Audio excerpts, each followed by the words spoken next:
between London Marylebone and Aylesbury Vale Parkway on Chiltern Railways, and no trains are running through Gloucester on cross-country. For more travel news, go to gbnews.com. Crash Law 24 sponsors GB News Traffic and Travel Report.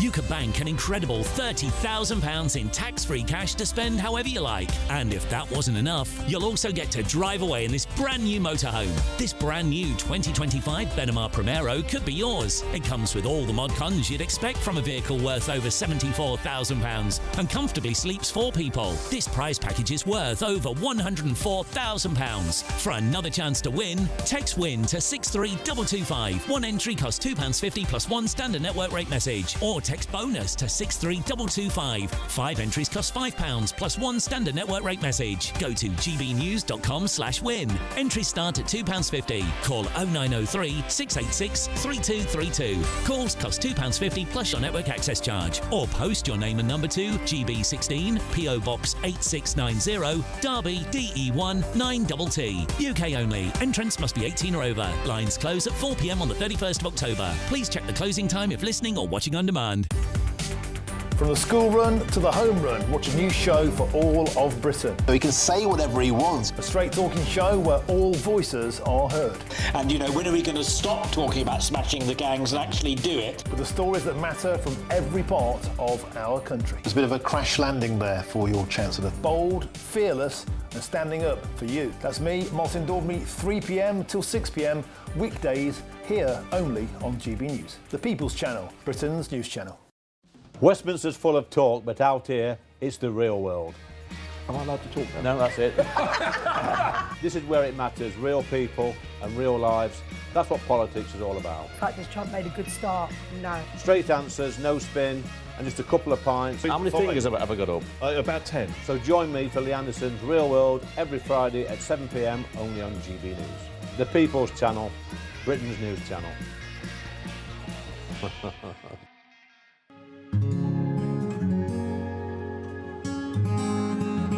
I think for far too long in this country, millions of people felt as though they weren't represented at all by the establishment media. GB News was needed because there literally was no other voice. Everyone was saying the same thing. GB News exists because there is a desperate need for fearless journalism that puts the people first. GB News came on the scene as a disruptor, and it has always been a disruptor ever since. The mainstream is all about keeping the status quo as it is, ticking along quite nicely. They don't want to ask difficult questions. But journalism is journalism at the end of the day, and we're not here to serve any masters. Our masters are our audience. Charlie Peters, he gave a voice to the victims of grooming gangs, and now, of course, it's led to a national inquiry.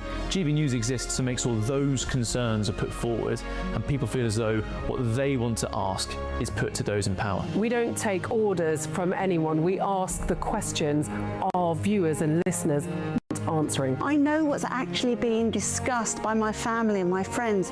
Us ordinary, hard-working British people have had enough. We've had enough. They're fed up with the same old establishment nonsense. Everything that we do is opening up conversations that others are afraid to go at. Why are you illegally bringing people into Britain? That is our job. Our job is to get to the truth. If it's important to you watching or listening at home, then it's important to us as well. That's what makes us the fearless champion of Britain.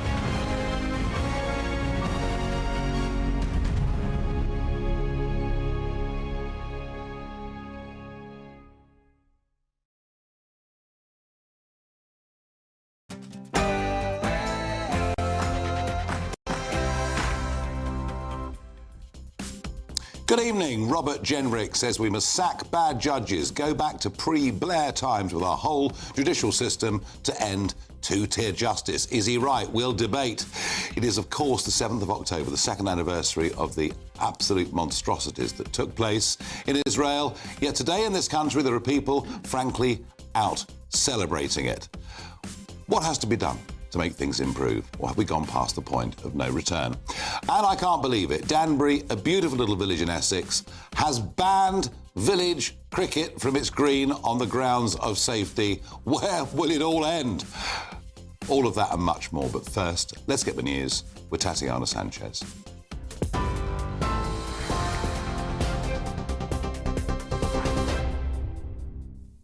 Nigel, thank you very much. The top stories. It's 2 years to the day since Hamas militants stormed into southern Israel, killing 1,200 people and taking 251 hostages. Israelis have been across the country to mark the anniversary. Families of those still missing say they'll keep fighting until every hostage is returned. Meanwhile, Israel's military campaign in Gaza continues. More than 67,000 have been killed, with most homes damaged or destroyed. Indirect peace talks between Israel and Hamas have resumed in Egypt as hopes rise for a breakthrough in the Gaza war. Egypt's foreign minister says the talks are centred on creating a security plan for Israel's full withdrawal from Gaza. Negotiators are also seeking to guarantee unrestricted UN aid access to the territory. Cairo says the ultimate goal is to unite the West Bank and Gaza and move closer to a lasting two-state solution. Pro-Palestine protesters are at King's Cross Station demonstrating on the second anniversary of the October 7th attacks this evening. It comes after the Prime Minister branded such protests un-British. Writing in The Times, he added the UK remains committed to peace with a safe and secure Israel alongside a viable Palestinian state. Elsewhere, Robert Jenrick says he won't shy away from his comments about not seeing another white face during a visit to Birmingham's Handsworth area. He insists his remarks were about integration and not race, linking poor integration to last week's terror attack in Manchester. Kemi Badenoch defended him, saying there's nothing wrong with making observations, but Labour called his comments a red line. Former Tory Mayor Andy Street said Jenrick was wrong about Handsworth, which he described as a very integrated place. It all comes after The Guardian published a leaked recording of Jenrick's remarks from a Conservative dinner in March. Tory leader Kemi Badenoch sat down with our political editor Christopher Hope. Badenoch warns that high immigration levels damage communities. Small boats were not caused by Tory policies. They're small boats in France. They're in Italy. There is a problem with global mass migration. We tried lots of things to fix it. They didn't work. People saw that we ended up, the courts, stopping us from doing that. That's why we're leaving the ECHR, because we're tired of people using the courts to frustrate the democratic will. But you will remember that before small votes, it was Channel migrants coming through the tunnel. We fixed that. We stopped that. So we can do it again. And Nigel Farage told a court that a small boat's migrant said he's going to shoot me in a TikTok video in which the Afghan national said he also wanted to come to England to marry the politician's sister. Fayez Khan, who's 26, is charged with making a threat to kill the Reform UK leader between October the 12th and 15th last year in a post that Mr Farage has said was pretty chilling. A jury at Southwark Crown Court was told today that Mr Khan had a very large presence online with his videos on TikTok under the username Madapasa amassing hundreds of thousands of views. Those are the latest headlines. For now, more from me in an hour.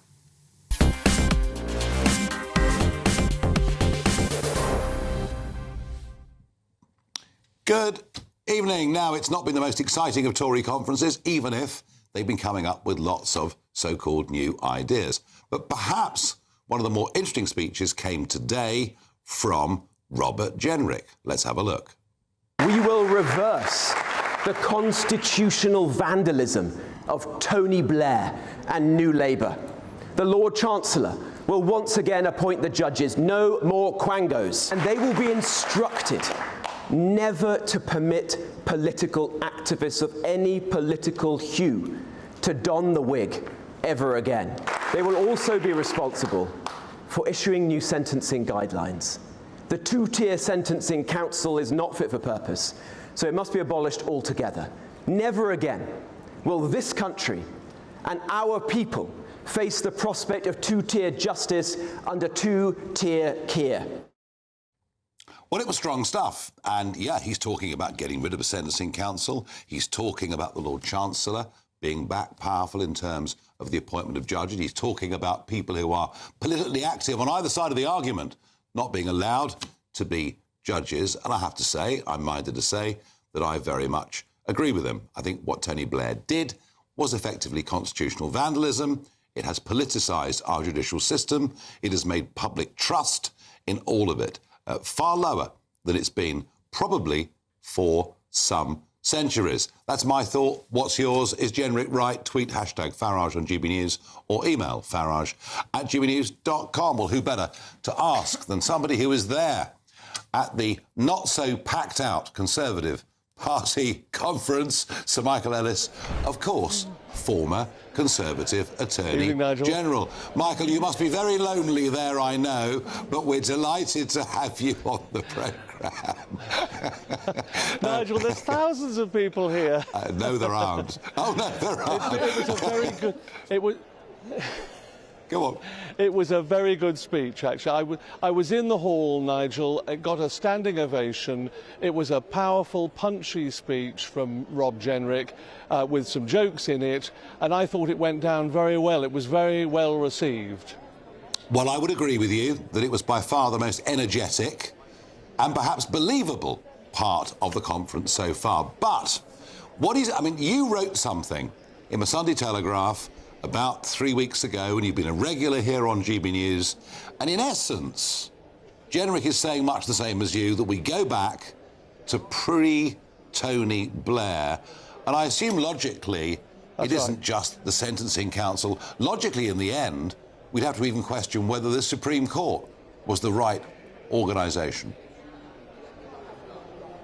Well, Nigel, as you know, that's exactly what I said in the Sunday Telegraph, but, I mean, both Kemi and Rob absolutely have it with this announcement, because what we've got is a situation where hundreds of years of good practice went by the wayside with Tony Blair's reforms.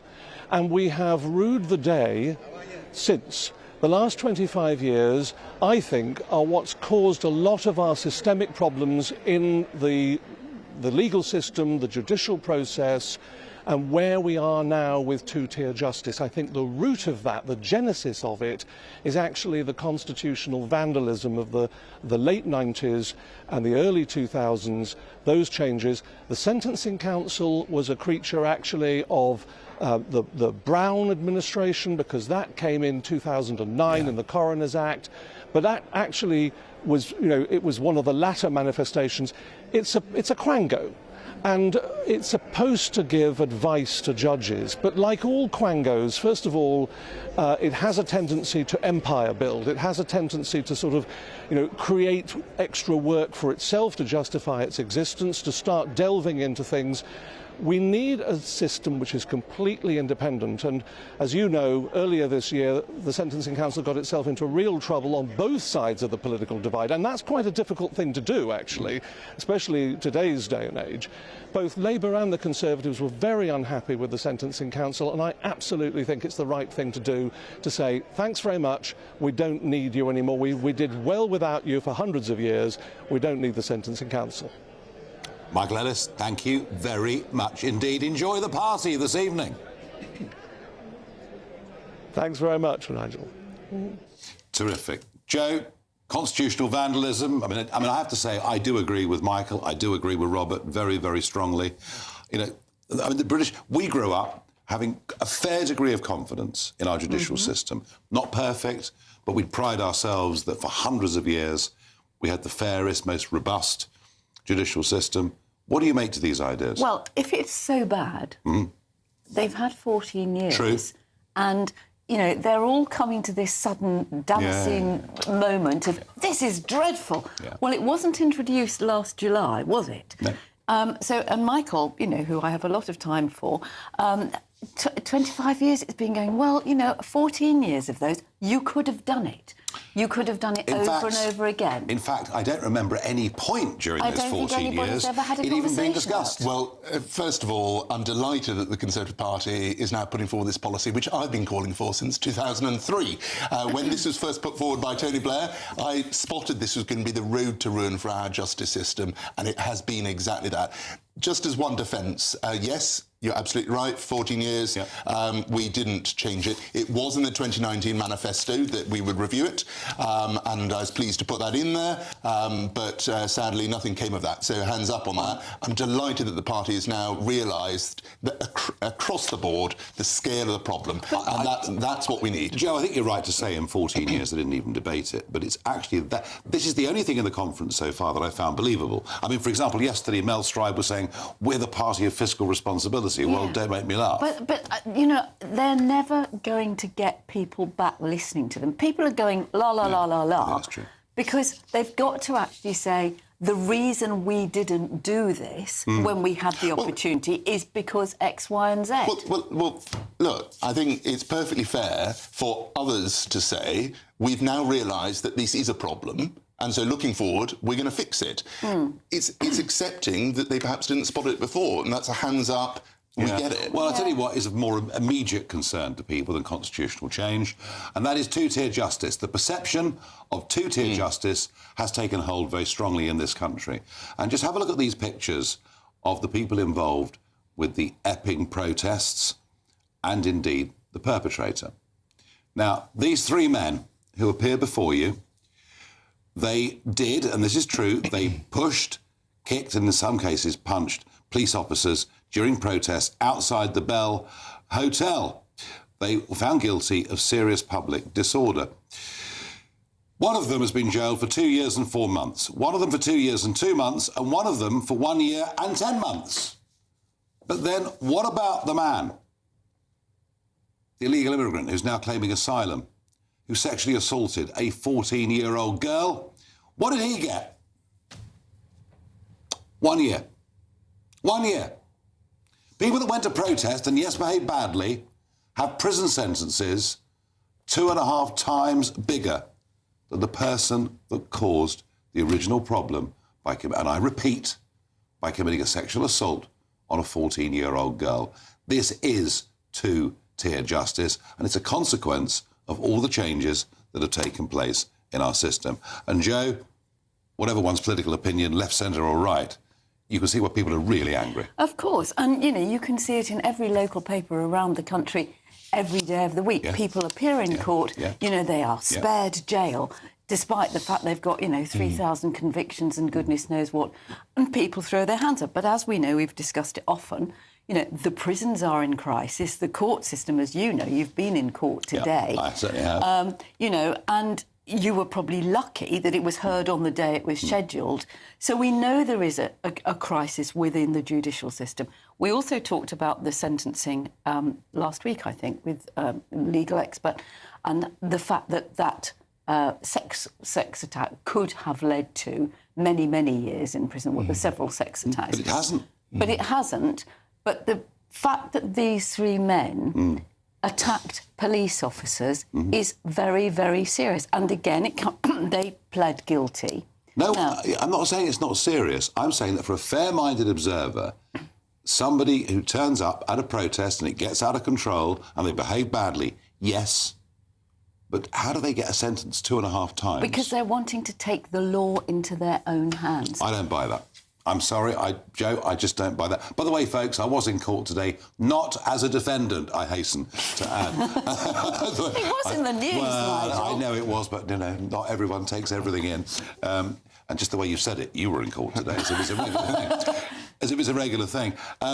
Ranul, it just looks wrong. Yeah, no, the issue here is that the sex offender was not treated more harshly. You know, people who attack the police, I'm afraid I've got no time for anyone putting up a defence against that. He could have, well, as Joe said last week, that could be 14 years. Well, and so this is the point. So park these cases to one side. It's a sex offender who's got off with such a light sentence. That's a big problem. And that's why reviewing the Sentencing Council, getting rid of it, in my view, which is what Rob Jenrick wants to do, that's an excellent way forward. And actually, by the way, I'd go further. I would say get rid of the Supreme Court too. You know, the Supreme Court, the last time I checked, cost something like £30 million a year to run, to lead the judiciary. But then we get the old one cost £500,000. We would go back to the law lords. Yes, exactly. £500,000 a year, that one costs. And the argument here, Joe, is that everything goes back to Parliament, that so much control has been taken away from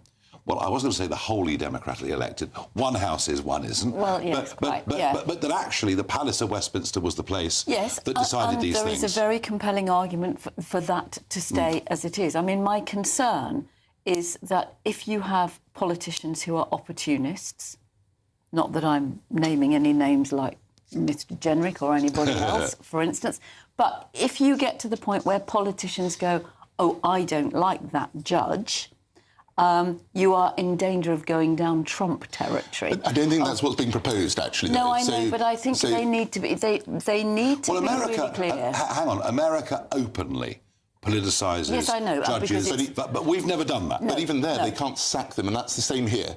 What Rob's proposing isn't that the Lord Chancellor will be able to sack arbitrarily any judge. The Investigations Office does remain. That will be independent, but it's about the appointment of judges. Yes. It's about making sure that there's not the divergence that we've had over the last 25 years, 30 years. But if you only appoint judges who happen to agree with your politics... No, it's about making sure that people are independent and not biased in the first place. And what we've seen is a baking in of activist judges since the 2003. I think the evidence for that is pretty strong, to be fair. And look, it's a subject we'll come back to, but there's no doubt many of you at home, many of you listening to this, believe we're living in two-tier Britain. I certainly do.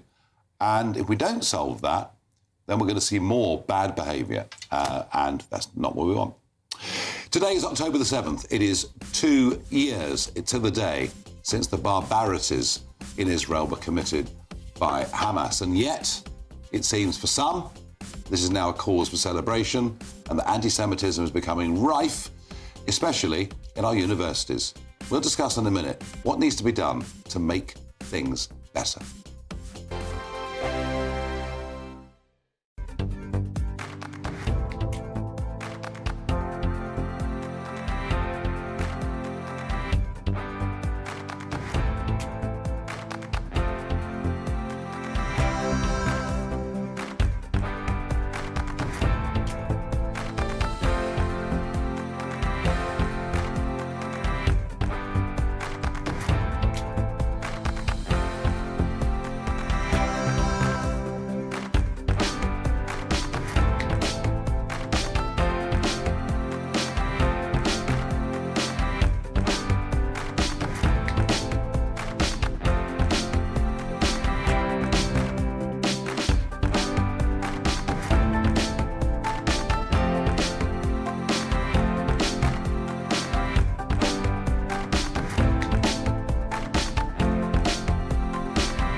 You want to know what's really going on in the corridors of power? Labour don't know what to do with you half the time, and that makes you quite lethal in the chamber. Get behind the headlines with Chopper's Political Podcast. Join me, Christopher Hope, as I sit down with the great and the good of British politics. We'll see where this ruling takes us. These are the stories shaping our nation. Chopper's Political Podcast, available now on all platforms. Listen in and stay ahead. Decisions made in Washington aren't just shaping America, they're shaping Britain too. From migration to global security, from crime to health. Whatever happens in the White House today will be felt in your town or city tomorrow. That's why The Late Show is live from Washington, D.C. Cutting through the politics to show you what it all means for Britain.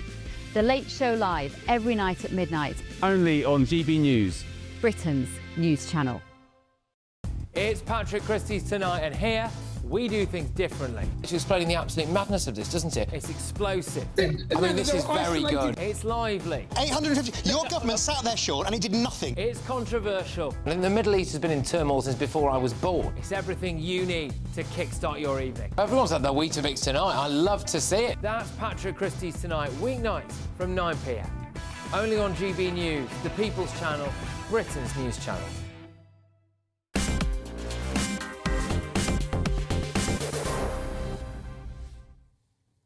I asked you, is Robert Jenrick right about two-tier justice? Philip says, Nigel, Robert Jenrick is right. Blair fundamentally disempowered elected politicians in favour of the unelected class. When are you joining forces? Well, look, you know, I generally condemn and criticise Conservative politicians. I mean, like the Chancellor yesterday, we are the party of low taxes, a small state and fiscal responsibility. I mean, it's enough to make you spit your chips out, because you know they did the exact opposite over 14 years. And whilst it's fair to say the Conservatives didn't tackle this area in 14 years, I actually do agree completely with what he said today. Alexandra says, isn't the idea of an independent judiciary an ancient constitutional principle, and the idea of sacking judges contradicts that? Well, I think the most important point here was that people should not be in judgment if they are active politically. That was the point that was made. Now, it is the 7th of October, that awful, barbaric day 2 years ago, and yet we know that there are sections of our community in this country who openly seem to be celebrating, and today was no exception. Just yesterday, we saw, and just watched this clip of these ribbons being cut. This is quite extraordinary. I never understand these people who video people. What's your name? These ribbons are there, and they symbolise returning the hostages. I don't care what side of the debate you're on, this is absolute sickness being committed on our streets. I cannot think of any other word for it. Mind you, it's in quite some competition if we go up to Liverpool University Student Union, where they've today had a Palestine bake sale. Time for dessert. I have to say, frankly, the whole thing is simply, utterly, totally appalling, although given the poison that many of our young people are given at British universities today, I'm not entirely surprised. And now tonight, in darkness, there are 1 or 2 protests breaking out around London, some scenes outside King's Cross Station or inside King's Cross Station. This was about half an hour ago. And goodness knows what else will happen around the capital and in Glasgow and in Manchester and elsewhere this evening. I'm joined in the studio tonight by Jake Wallace-Simons, Telegraph columnist and author of Never Again, How the West Betrayed the Jews and Itself. And my regular panel are still with me. And Jake, the book came out on the very day that these attacks happened. Indeed, it came out on the day of the attacks, and my previous book, Israelophobia, came out on September the 7th, 2023, exactly a month before October the 7th. Because I'm writing about what's going on, and it just keeps becoming more and more grimly relevant with each passing year. You know, Douglas Murray wrote in his book about October the 7th that it was like a flare going up across a darkened battlefield, and you saw where everybody was standing. People who you thought were on your side, should be on your side, actually were on the opposite side. I think that today, with those scenes in London, in Manchester, in Liverpool, in Cardiff, and across Britain, it was a similar feeling that you're seeing. The flare goes up, October the 7th again. Are they going to stand down? Are they going to protest? They chose to go out and protest. And I think it reflects very, very badly on the government, on the police, that let them do it. I mean, there was a protest in London by a group called Intifada 87. That was the name of the group. Yeah. And they were allowed to protest this evening. And I couldn't help but think back to COVID, when the message to the entire country was, stay home, save lives. I think that if the government would have given that message a bit more often over the last 2 years, since October 7th, 2023, to these Gaza mobs, some lives may have been saved. And interesting how the word Zionist now isn't just about some big geographical empire vision. It means Jew now, doesn't it? It always did. It always did. I mean, you know, Zionism... Not quite as literally, surely, as it does today. Well, the thing is, it's always been used as a mask by people who feel they can't say Jew, they can't say what they mean. So they say Zionist, and they're allowed to get away with it. And I think now people are so free with the mask, they almost don't need the mask anymore. It's getting worse, isn't it? It is. The situation is getting worse. Yeah, it is. It is getting worse, and the reason it's getting worse is because they haven't received a message to stop. You know, the government, the police, should have said this far and no further. Jake, I buy that. And even today, they're not saying stop. Jo, your reaction to those scenes I showed earlier? Well, I think it's appalling. And I think any right-thinking person thinks it's appalling, and I completely agree with what Keir Starmer said last week in Manchester and over the weekend, that, you know, where is your humanity, where is your decency? Well, you know, we could argue that the recognition of the Palestinian state actually emboldened these people. We could do, but I would. But I would also argue that there is something so horrifyingly naive about the people who are doing these things, that they are being manipulated, whether it's by Palestine Action or other organisations. They're doing something that is just performative. It is not doing anything to help the peace process. It's not doing anything to help the people in Gaza and Palestine, and it certainly is sending fear through the Jewish community. I think it's a bit stronger than performative, but it'll vary case to case. But they're not making any difference. I mean, it is just shocking, and it's another example, I'm afraid, of two-tier in Britain. You know, if this was being done to any other group, that's right. Tougher action would be taken. Yes. And so it's just not right. But I think one thing that Joe touched on was, I think, also some of the naivety of the people involved. You know, they frankly don't understand what's at stake here. No. And so it's incumbent, I think, on government to be tough on them. Do you mean these university students and people like that? Absolutely, absolutely. Yeah. And just as an aside, you know, what we should all focus on is getting peace arrived at in the Middle East. Well, that is the one I'm going to move on to that right now, because I just wonder, Jake, you know, Donald Trump may not be everyone's cup of tea, but actually, the peace plan as proposed, it's kind of got Netanyahu under a degree of control, and as you know, in Israel itself, he's not exactly the most popular prime minister at the moment, let alone his reputation globally. And the fact you've got over 20 Arab states signed up to this concept, and I'm not saying we should trust Hamas, but even they say, well, let's talk about returning hostages. If the situation was to improve in the Middle East, it would improve on our streets, wouldn't it? Yes, that's probably true, but I think that it's a mistake to blame anti-Semitism on Israel and on the conflicts, because, as we know, anti-Semitism predated the State of Israel by some measure. Not that you are, but you know the argument that I'm making. Of course. I mean, you know, the Holocaust. I'm just saying short term, but it might ease some of the tension short term. I'm not saying the long term problem will go away. It might do. I mean, I think the thing about the Trump plan versus the European plan with which we played a part in that, is that look at the Trump plan. He wants Israel to win. Yeah, because Hamas are being placed under pressure. Yeah. Look at Keir Starmer, Macron's plan. It gave Palestinian recognition without demanding that Hamas even free the hostages. I mean, that gives the prime ministerial seal of approval to the idea that it's not Hamas that's the problem, it's Israel that's the problem. That's what Hamas wants us all to think, and that is what increasingly people in Britain do think. I mean, Ranald, you know, Jake is right, of course. Anti-Semitism has been there for a long time. It won't go away if suddenly peace breaks out, but it would at least ease. What chance would you give this Gaza plan? Well, I mean, just on one point, I think, here in the UK, I mean, I think there is a sense that the government of Israel is sometimes its own worst enemy in the way it conducts its business. And I think that's a fair observation, which does spike people's involvement naively in these sorts of activities. And they've run out of friends internationally. Exactly. And so I think that's why we've got to go for this. In terms of success, well, the fact that so many Arab states are behind it is great, you know, great to see. And, you know, I think there's absolutely a chance of a potentially Nobel Peace Prize winning solution here. Well, of course, we know that Donald wants a Nobel Peace Prize. He also wants the Open Championship at Turnberry and many other things. Joe, thoughts from you on that? Well, I'm afraid, you know, as Ranald said, Israel under Netanyahu has not helped itself. No. And I think, you know, the fact on a very basic level that they will not allow independent journalists in to report, that you're constantly up against the problem of, well, that's not true because Hamas said it, that's not true because the IDF said it. Well, let independent journalists go in and see for themselves.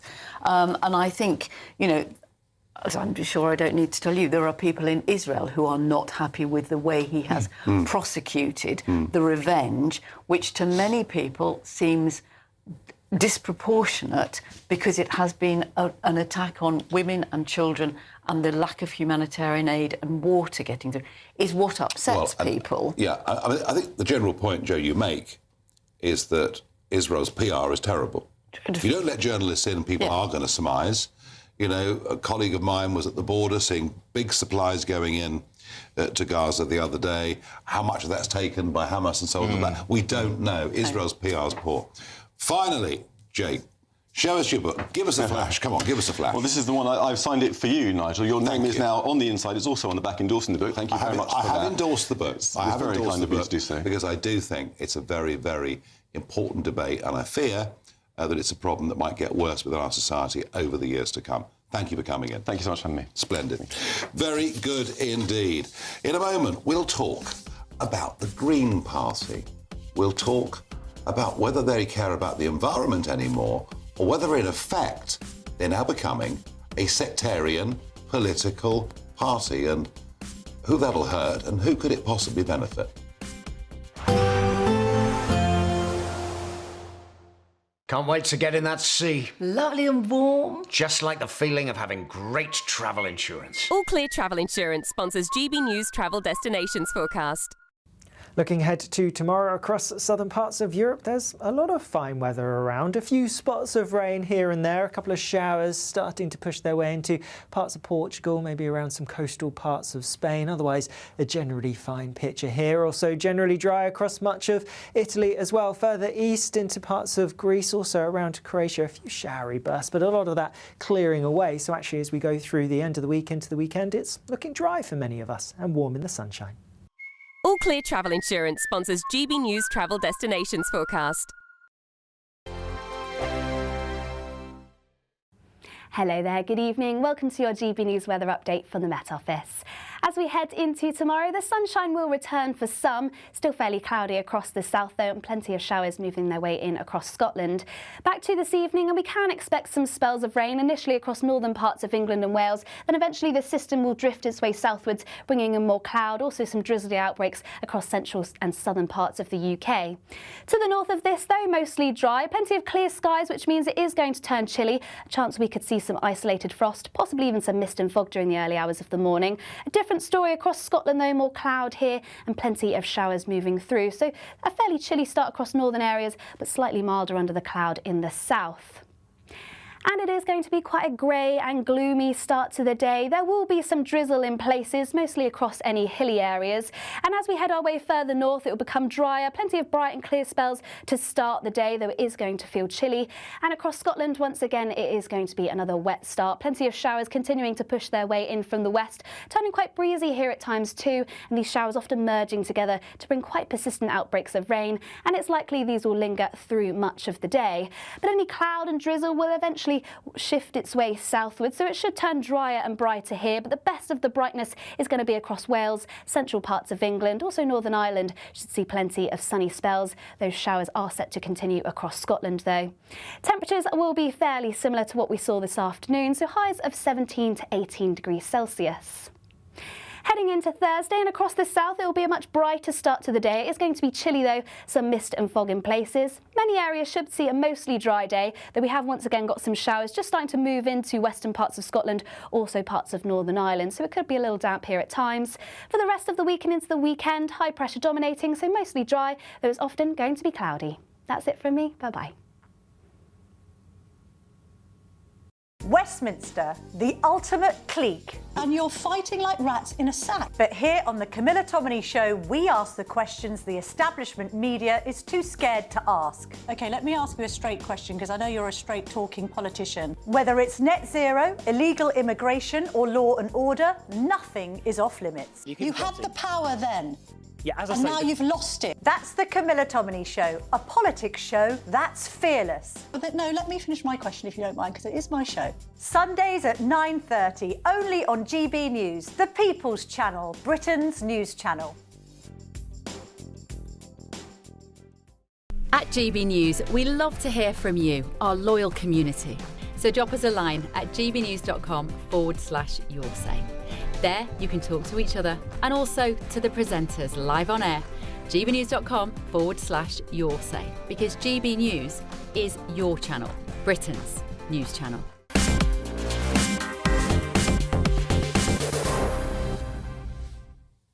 Well, perhaps one of the reasons for the sheer levels of unpleasantness and indeed rising anti-Semitism in this country is that we are now seeing in England, and we've never really seen it before, and maybe a little bit in Scotland, but less so, we've seen the rise over the last couple of years of sectarian politics. Sectarian politics meaning people voting on the basis of religion more than their own individual political views. What I find extraordinary is the Green Party. Now, the Green Party have been around in various forms in this country for about 50 years, and they've increased in strength significantly over the last few years. But Faiz Hassan, one of their electoral coordinators, was addressing a meeting of Muslim Greens at the party's Bournemouth conference and saying that actually they should be able to politically decapitate Starmer and other senior politicians. He pointed out that in Holborn and St Pancras, the PM seat, there are 20% Muslim voters. That in David Lammy's seat of Tottenham, it is 20% of Muslim voters. And similarly, in Ilford North, in Wes Streeting's area, constituency. So what he's basically saying is that if the Muslim vote goes to the Greens, they can knock out very senior Labour figures. And remember, there were 4, or perhaps if you include Jeremy Corbyn, 5 Gaza independents elected last time round. It seems the Green Party is no longer about the environment, but now becoming a really hard left political cult, and they've got a new leader who is pretty radical. And my little theory is that one party that could benefit from this are the cuddly, nice Liberal Democrats. Don't stand for too much at all, but Joe, sorry, We'll lifelong Liberal Democrat. Absolutely, absolutely. But isn't it interesting that there was a lot of ground that the Greens have campaigned on for decades that has not been dissimilar to the ground that the Lib Dems have campaigned on? This is a big departure. It's astonishing. I mean, Ellie Chowns, Green MP for North Hertfordshire, overturned a 25,000 Tory majority. You know, she's been a local councillor, came into Parliament. I don't recognise this or Zach Polanski as the language of the Green Party of her or Sarah Lucas or any of the other people that have preceded them. And you're absolutely right, Nigel. They seem to be going hell-bent on becoming... Have they been hijacked, effectively? Well, it does appear to be. Yeah. Or is this Polanski trying to become... Is it this about this sort of willy-waving that we see in politics, where you've got to say outrageous things in order to get coverage? I mean, they're going to ban landlords. No, because it wasn't just Faiz Hassan. If you think about Mohsin Ali, who's now the deputy leader of the Green Party, and he said some things that many would consider pretty outrageous and sectarian. Well, and they banned women's rights groups from their conference because they want to go for the transgender support. They're apparently going to ban landlords. I'm not entirely sure how that's going to work. Yeah. But you're absolutely right. The Lib Dems are stupid. It'll benefit the Lib Dems. And also, we are taking the soft Tories. Yeah, no, I think that's true as well. But, I mean, the sectarianisation of politics in England is extraordinary. Yeah. Yes, though I think it's important to actually observe the Lib Dems did exactly this back in 2005 in the aftermath of the Iraq War.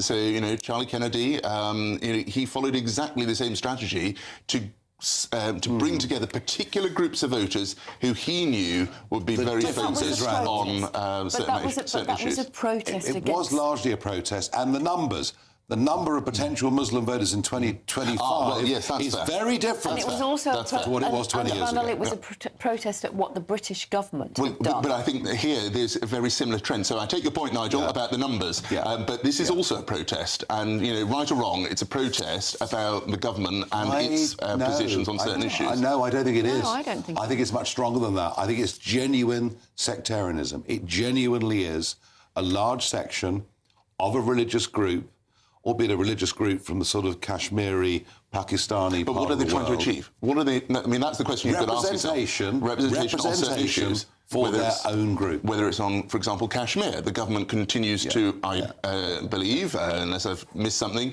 refuse to recognise Pakistan's control over Kashmir.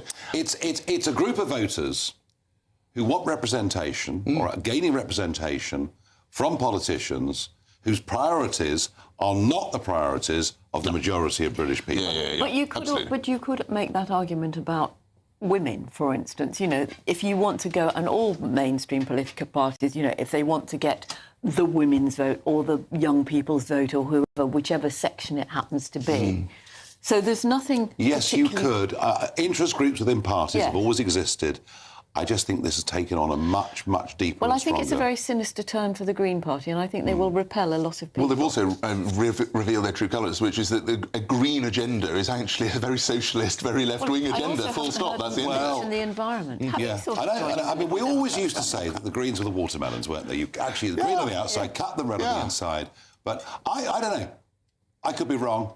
I just feel that the birth of the Green Party were very well-meaning people, perhaps a rather idealised centre-left view of the world.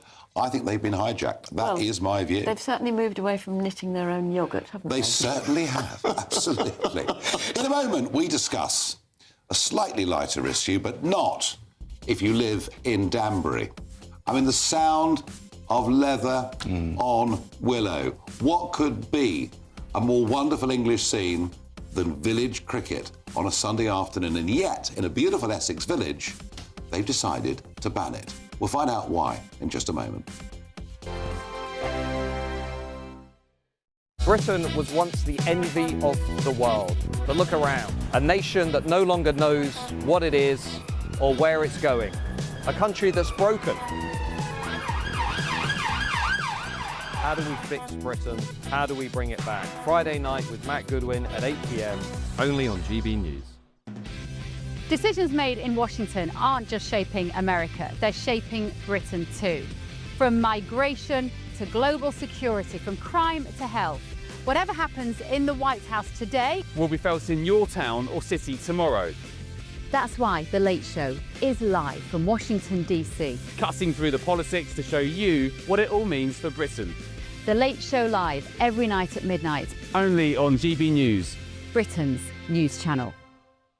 Exciting news. Every Friday, my Patrick Christie's Tonight Show is going to have a twist to it. We're welcoming some special guests. You.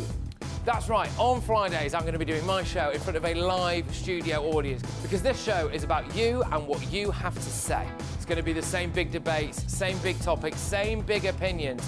But every Friday night at 9 p.m, you are invited to come on down to Patrick Christie's Tonight to be a part of the action. Only on GB News, the People's Channel, Britain's news channel.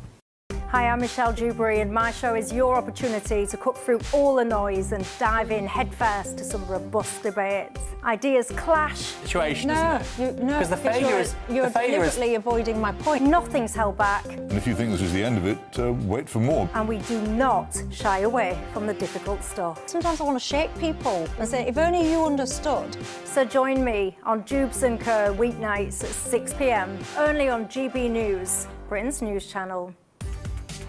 From the school run to the home run, watch a new show for all of Britain. He can say whatever he wants. A straight talking show where all voices are heard.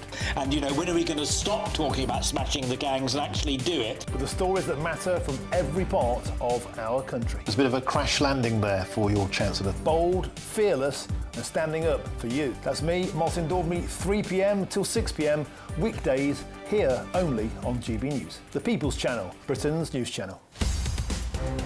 In the GB Newsroom, we bring you the news as it happens. With our team of dedicated journalists across the UK, we're ready to keep you up to date with what's happening every half an hour, every single day. Bulletins here on GB News, the People's Channel, Britain's news channel. At GB News, we love to hear from you, our loyal community. So drop us a line at gbnews.com/yoursay. There, you can talk to each other and also to the presenters live on air. gbnews.com/yoursay, because GB News is your channel, Britain's news channel.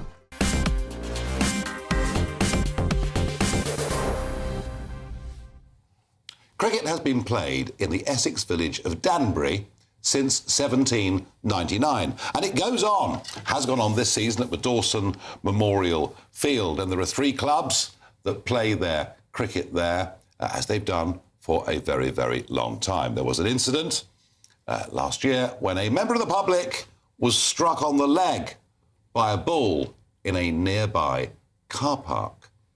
The person wasn't seriously injured. But I'm afraid Danbury Parish Council, after consulting with safety experts, have decided that the only solution could be a 20-metre-high net around the car park boundary, which of course would cost the club tens of thousands of pounds. And given that that is totally impractical, they have said that there'll be no adult hardball cricket for the foreseeable future. Now, this is, I'm sure, a great sadness to Danbury, but perhaps has implications across the whole of the country, not just for cricket, that could be, I think, very, very serious indeed. I'm joined down the line by Rory Carlton, Danbury Cricket Club Secretary. Rory, still in your whites, even post-season, which shows just how keen you must be. What on earth is going on with this parish council? Good evening, Nigel. Thanks for having me on this evening. Goodness, so as you say, Danbury's beautiful village, cricket's been played there for countless generations since the reign of George III.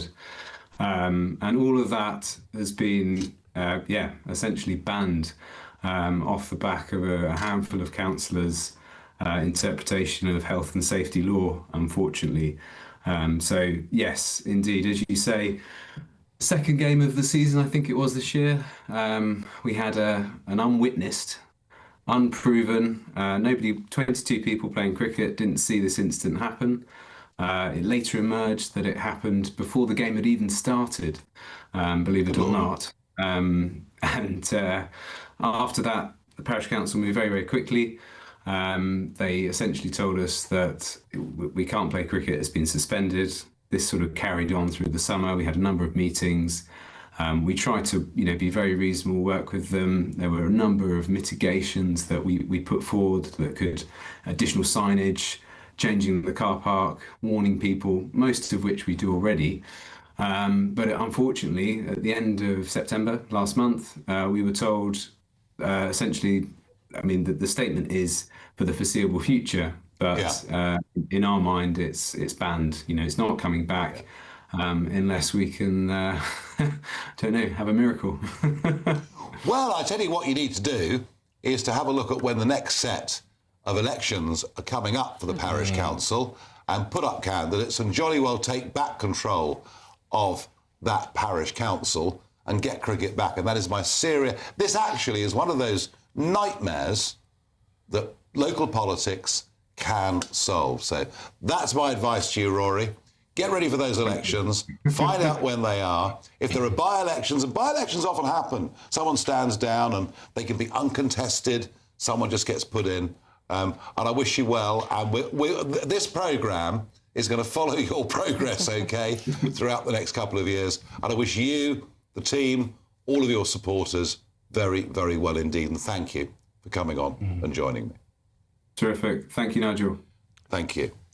Well, didn't he seem, obviously, a huge part of his life about to be destroyed by these ghastly people? And it's like, people who move next door to a pub and then complain that it's noisy at closing time. Or people who move from a tower block to the country and say, what's this terrible noise at dawn? Oh, it's a cockerel. How long's this been going on? Surely we must do something. This is NIMBYism, but it's actually more worrying than that. Ranald, you're a great cricket fan. But yes, it's about cricket. But it's actually about a lot more than that. I feel so sorry for those folks who are suffering. In my old constituency, there's a lovely village green, just like what's been described in Hartley Wintney, and there are houses all around it. There could be broken windows at any time, but people know that that's part of the character of the place.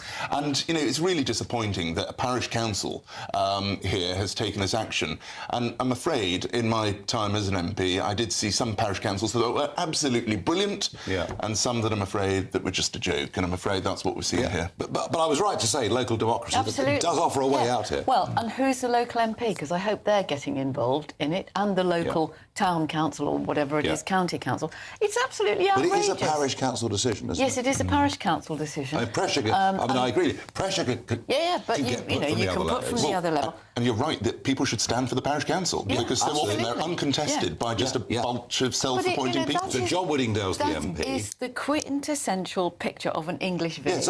And Danbury's lovely. Across the country. Anyone who lives near, well, I live near a golf course, and I can't tell you the number of, you know, roof tiles that go. And you must get the club closed down. Well, I think it's an outrage. But, you know, you walk past that, it's lucky nobody's hurt themselves on a cucumber sandwich. And yet, my concern is this sort of thing could spread to other parts of the country. People need to call it out for what it is. And, you know, we see it from time to time of people not being allowed to put up hanging baskets or planters or anything like that. And the elimination of risk. Yes. There is no such thing. To eliminate risk. Meanwhile, they'll probably be supporting health initiatives which will get people out playing sport, but not on the cricket pitch. No. I have to say, I'm worried about it. I'm worried. Jacob, I mean, these are the essential questions, aren't they, of if people exercise their freedom, it will at times unintentionally inconvenience others. Well, I've got no sympathy. It was a complete wet wipe who parked his car near a cricket pitch and got hit on the leg. Serves him right. I hope he gets hit on the leg a lot of times. I've got no patience for him. I've got no... Smog recommends violence on people years. I've got no sympathy for the council, who ghastly lot. You can have local referendums. There are conditions under one of parish the local... poll. Parish poll. I'd try a parish poll, and I'd also... But are they binding? I'm not sure that they're binding. That's the problem. I would also, if I were the cricket club, just break the law. There comes a point at which you've got to say, this is implemented by morons. Real third-raters. They should not be taken any notice of. These sort of petty, small-town dictators should be overridden. They should be squashed. They are...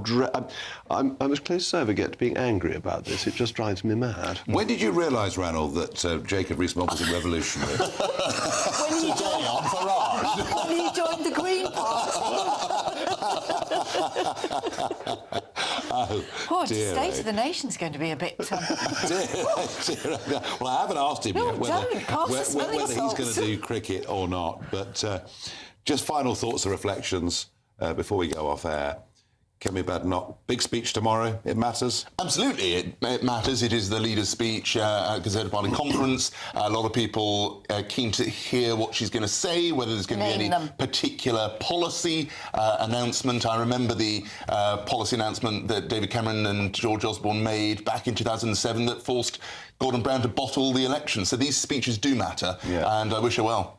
Will anyone be listening? Because your point earlier was no one's listening. Nobody is listening. I don't think they are. Well, for her speech on Sunday, the hall was packed. So, you know, for her speech, people are listening. I don't think that's what Joe meant. I meant more broadly, people out outside, around the country. People are not listening to the Conservatives. I'm sorry, Ranald, but they're not. And OK, Robert Jenrick might get a few headlines and Mel Stride does his avuncular best. But, you know, nobody is listening. And well, we've got to rebuild trust. This is absolutely true. But it's more than that. And there's going to be a period where people do want to just focus on the future. Come the next election, we need to have been consistent. We need to have thought through some clear policies as to what we do stand for going forward. And if we have been consistent, if we haven't muddied the waters, well, she says she doesn't want to talk about, in an interview with Kay Burley on Sky, she said she didn't want to talk about Nigel Farage and she got quite cross. So if she doesn't mention you or reform... It'll be great. She'll be the first of the other party leaders to and we are breaking with don't forget, as Ranald says, they have a God-given birthright to those votes back at the next election. Thank you to my panel. Jacob, what have you got? Well, I'm going to be following on from this and talking about reuniting the right. There we are. Because two-thirds of Tory members want to do a deal with reform. The leadership doesn't, but the members do. And when I go and address local Conservative associations, they're all saying to me, why can't we reunite the right? So I'm going to be talking about that. And the conference, because Jenrick made a very popular speech. I don't think there's anything in Jenrick's speech that you would disagree with, Nigel. Do you know what? I actually supported it quite strongly. Yeah, well, you see that?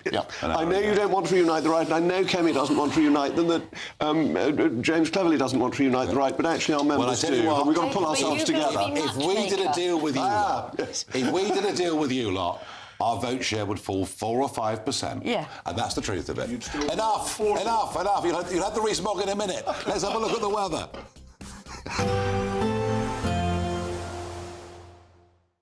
Expect warm spells with the odd rude interruption. Box Boilers sponsors the weather on GB News. Hello there, good evening. Welcome to your GB News weather update from the Met Office. As we head into tomorrow, the sunshine will return for some. Still fairly cloudy across the south though, and plenty of showers moving their way in across Scotland. Back to this evening, and we can expect some spells of rain initially across northern parts of England and Wales. Then eventually the system will drift its way southwards, bringing in more cloud, also some drizzly outbreaks across central and southern parts of the UK. To the north of this though, mostly dry, plenty of clear skies, which means it is going to turn chilly. A chance we could see some isolated frost, possibly even some mist and fog during the early hours of the morning. A different story across Scotland though, more cloud here and plenty of showers moving through. So a fairly chilly start across northern areas, but slightly milder under the cloud in the south. And it is going to be quite a grey and gloomy start to the day. There will be some drizzle in places, mostly across any hilly areas. And as we head our way further north, it will become drier. Plenty of bright and clear spells to start the day, though it is going to feel chilly. And across Scotland, once again, it is going to be another wet start. Plenty of showers continuing to push their way in from the west, turning quite breezy here at times too. And these showers often merging together to bring quite persistent outbreaks of rain. And it's likely these will linger through much of the day. But any cloud and drizzle will eventually shift its way southwards, so it should turn drier and brighter here, but the best of the brightness is going to be across Wales, central parts of England, also Northern Ireland should see plenty of sunny spells. Those showers are set to continue across Scotland though. Temperatures will be fairly similar to what we saw this afternoon, so highs of 17 to 18 degrees Celsius. Heading into Thursday and across the south, it will be a much brighter start to the day. It's going to be chilly though, some mist and fog in places. Many areas should see a mostly dry day, though we have once again got some showers just starting to move into western parts of Scotland, also parts of Northern Ireland, so it could be a little damp here at times. For the rest of the week and into the weekend, high pressure dominating, so mostly dry, though it's often going to be cloudy. That's it from me, bye-bye. Expect warm spells with the odd rude interruption. Box Boilers sponsors the weather on GB News. This is your chance to win a motorhome and cash in our biggest giveaway to date. Courtesy of Marquis Leisure, you could be the proud owner of this 2025 Benamar Primero. It comfortably accommodates 4 people and can be driven on your standard driving licence. Plus, you'll also bank an incredible £30,000 in tax-free cash to spend on anything you like. Make sure you don't miss out. For another chance to win, text WIN to 63225. One entry costs £2.50 plus one standard network rate message, or text BONUS to 63225. 5 entries cost £5 plus one standard network rate message. Go to gbnews.com/win. Entries start at £2.50. Call 0903 686 3232. Calls cost £2.50 plus your network access charge. Or post your name and number to GB16 PO Box 8690 Derby DE1 9TT. UK only. Entrance must be 18 or over. Lines close at 4 p.m. on the 31st of October. Please check the closing time if listening or watching on demand. Good luck. Hi, I'm Michelle Dewberry, and my show is your opportunity to cut through all the noise and dive in headfirst to some robust debates. Ideas clash. Situation, isn't it? Because the failure is... You're deliberately avoiding my point. Nothing's held back. And if you think this is the end of it, wait for more. And we do not shy away from the difficult stuff. Sometimes I want to shake people and say, if only you understood. So join me on Jubes & Co. weeknights at 6 p.m, only on GB News, Britain's news channel. From the school run to the home run, watch a new show for all of Britain. So he can say whatever he wants. A straight-talking show where all voices are heard. And, you know, when are we going to stop talking about smashing the gangs and actually do it? With the stories that matter from every part of our country. There's a bit of a crash landing there for your Chancellor. Bold, fearless and standing up for you. That's me, Martin Daubney, 3 p.m. till 6 p.m, weekdays, here only on GB News. The People's Channel, Britain's news channel. Westminster's full of talk, but out here, it's the real world. Am I allowed to talk now? No, that's it. This is where it matters, real people and real lives. That's what politics is all about. In fact, has Trump made a good start? No. Straight answers, no spin, and just a couple of pints. How many fingers have I ever got up? About 10. So join me for Lee Anderson's Real World every Friday at 7 p.m, only on GB News. The People's Channel, Britain's news channel. You want to know what's really going on in the corridors of power? Labour don't know what to do with you half the time, and that makes you quite lethal in the chamber.